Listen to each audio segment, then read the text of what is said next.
The Forgetful Bears Help Santa by Larry Weinberg, illustrated by Bruce Degen. The Forgetful Bears Help Santa. 'Twas the night before Christmas, and all through the house not a forgetful remembered it was the night before Christmas. Everyone was in bed and fast asleep when suddenly there was a loud crash. Miss Forgetful opened her eyes. She shook her husband. "Wake up," she whispered. "I think there's a burglar downstairs." "I'll take care of that," explained Mr. Forgetful, rushing for the stairs. But he forgot where they were and ran into the bathroom. "Now, what did I come here for?" he asked himself.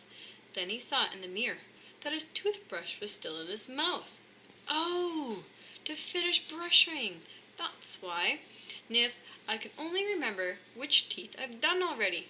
Just then he heard a voice that seemed to come from the wall. "Ho, ho, ho!" and "Help! Someone forgot to fix the chimney, and I'm stuck inside." "Brushing can wait," cried Mr. Forgetful, running out of the room.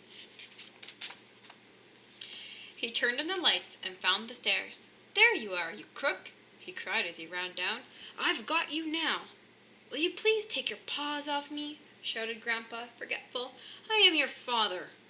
"Oh, are you really?" "Yes, but I thought I heard you calling that you were stuck in the chimney." I wonder why I did that," said Mr. Forgetful, scratching his head. "Well, anyway, I'm all right now."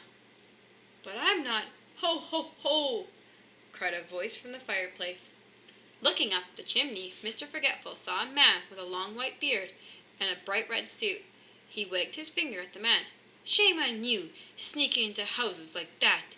If we let you go, will you promise not to do it again?" "Oh, I wasn't sneaking." "Well, yes I was. Ho, ho, ho, but for a good reason." Miss Forgetful came into the room. "Some good reason!" she cried.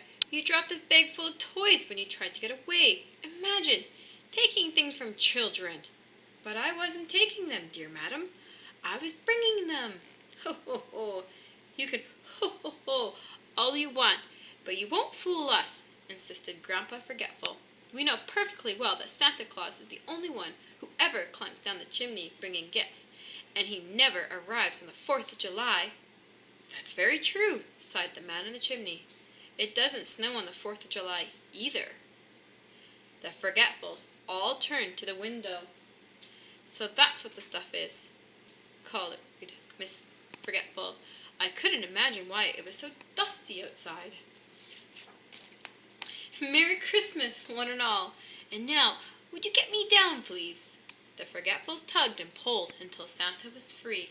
"Thank you very much," said Santa. "Here are some gifts for Phoebe and Roger. I must be on my way now." "But just look at your clothes," explained Miss Forgetful. "They're filthy. You don't set one foot out of this house until you're as neat and clean as when you climbed into our chimney." So Santa Claus took Mr. Forgetful's robe and gave him his red suit. "I'm really in a big hurry. Will you promise to do these quickly?" "Absolutely." Racing down to the basement, Mr. Forgetful popped Santa's things into the machine. Then he waited right there until they were washed and dried. "I kept my promise," he told himself proudly. But who did I make it to? Coming up the stairs, he noticed there was someone sitting in the kitchen with Miss Forgetful and Grandpa.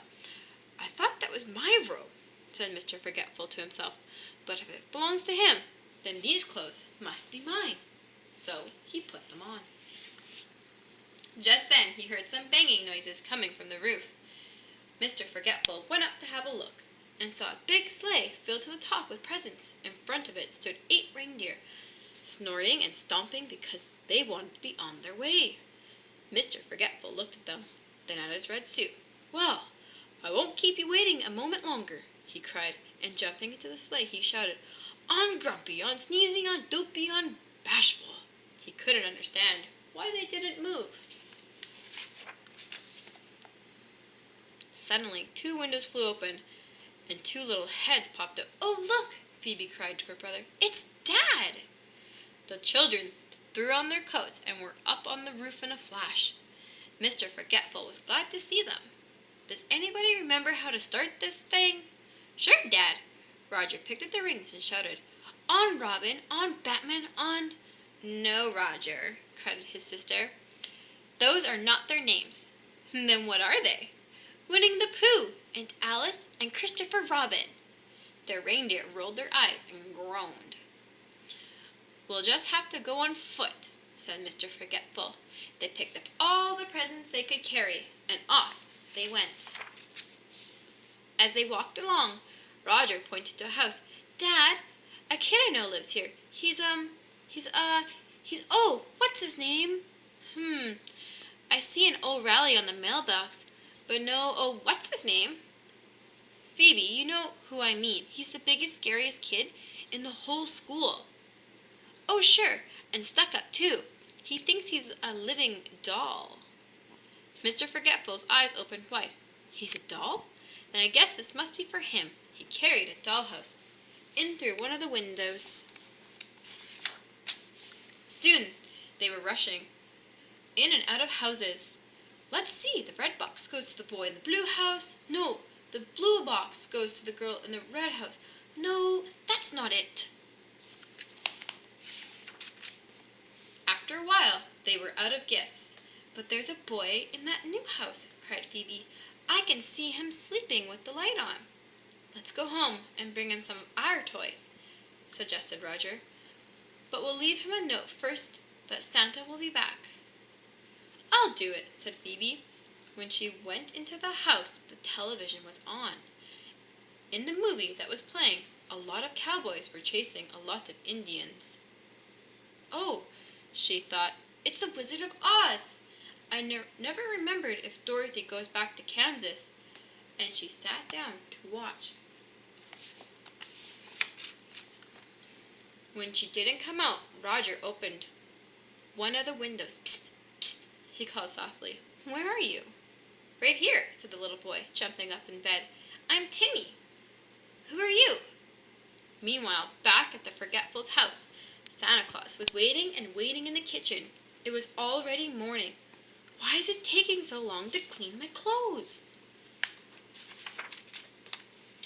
Miss Forgetful went to find out and saw that Santa's suit was gone. So were the toys, and her husband and children.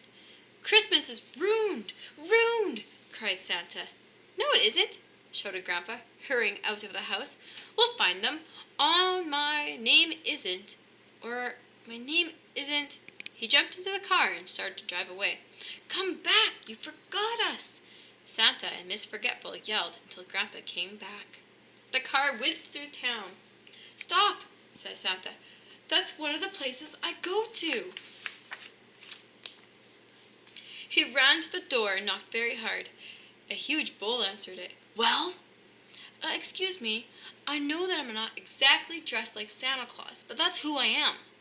If you come to take back the dollhouse you left by mistake for my son," he roared. "Forget it!" "You mean he already broke it?" "Of course not. My boy loves the dollhouse, and he's going to keep it." "Well, Merry Christmas," said Santa. He walked away thinking, "I wonder who got the football uniform I was going to leave there." "Santa, catch!"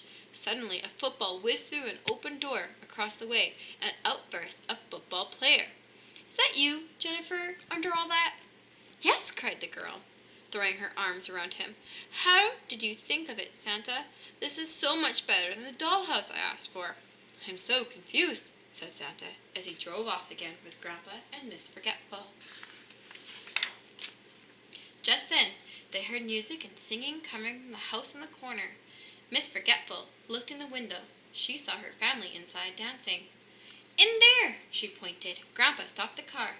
Then the three of them burst into the house. Santa was pretty upset with Mr. Forgetful. "Can I please have my suit back?" "Is it yours?" said Mr. Forgetful. "Well, I do beg your pardon, but you really shouldn't go leaving these things around, you know." "Oh, Santa," cried Timmy, "thank you for giving me the best Christmas present ever." He took Phoebe and Roger by the hand. "My two new friends."